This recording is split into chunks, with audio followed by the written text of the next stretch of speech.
Hey guys, so got this Wahl Peanut and the motor went bad. It still worked, but it sounds horrible.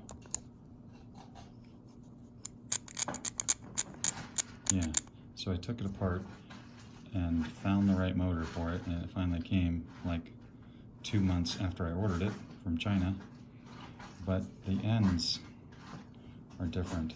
I already switched over that rubber O-ring around the end of it, but do I need to replace?